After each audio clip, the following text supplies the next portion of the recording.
The destruction of the world is not meant by the day of the last judgment. Those who have not known the spiritual sense of the word, have understood that everything in the visible world will be destroyed in the day of the last judgment. For it is said, that heaven and earth are then to perish, and that God will create a new heaven and a new earth. In this opinion they have also confirmed themselves, because it is said, that all are then to rise from their graves, and that the good are then to be separated from the evil, with more to the same purport. But it is thus said in the sense of the letter of the word, because the sense of the letter of the word is natural, and in the ultimate of divine order, where each and every part contains a spiritual sense within it. For which reason, he who comprehends the word only according to the sense of the letter, may be led into various opinions, as indeed has been the case in the Christian world, where so many heresies have thus arisen, and every one of them is confirmed from the word. But since no one has hitherto known, that in the whole and in every part of the word, there is a spiritual sense, nor even what the spiritual sense is, therefore they who have embraced this opinion concerning the last judgment are excusable. But still they may now know, that neither the visible heaven nor the habitable earth will perish, but that both will endure, and that by the new heaven and the new earth is meant a new church, both in the heavens and on the earth. It is said a new church in the heavens, for there is a church in the heavens, as well as on the earth, for there also is the word, and likewise preachings, and divine worship as on the earth, but with a difference, that there all things are in a more perfect state, because there they are not in the natural world, but in the spiritual. Hence all there are spiritual men, and not natural as they were in the world. That it is so, may be seen in the work on heaven, in a special article there, on the conjunction of heaven with man by the word N. 303 to 310, and on divine worship in heaven N. 221 to 227, 2.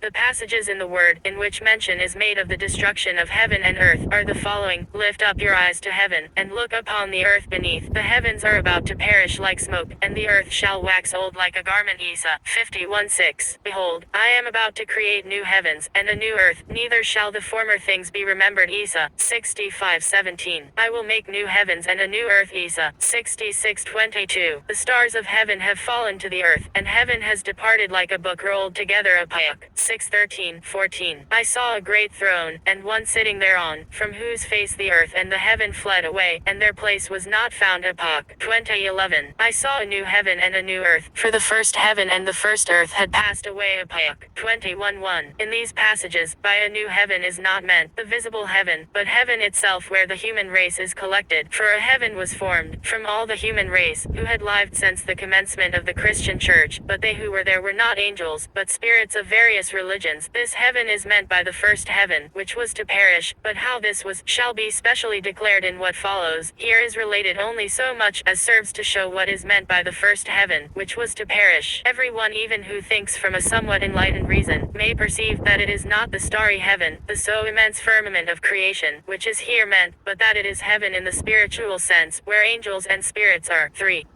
That by the new earth is meant a new church on earth, has hitherto been unknown, for every one by earth in the word has understood the earth, when yet by it is meant the church. In the natural sense, earth is the earth, but in the spiritual sense, it is the church, because they who are in the spiritual sense, that is, who are spiritual, as the angels are, when the earth is named in the word, do not understand the earth itself, but the nation which is there, and its divine worship. Hence it is that by earth is signified the church. That it is so, may be seen in the Arcana Coelestia, as quoted below. Number I will here adduce on or two passages from the word, by which in some measure it may be comprehended that earth-land signifies the church. The cataracts from on high were opened, and the foundations of the earth were shaken. In breaking, the earth is broken. In agitating, the earth is agitated. In reeling, the earth reels like a drunkard. It moves to and fro like a cottage, and heavy upon it is the transgression thereof. Isa 24:18-20. I will cause a man to be more rare than pure gold. Therefore I will remove the heaven, and the earth shall be removed out of her place, in the day of the fierce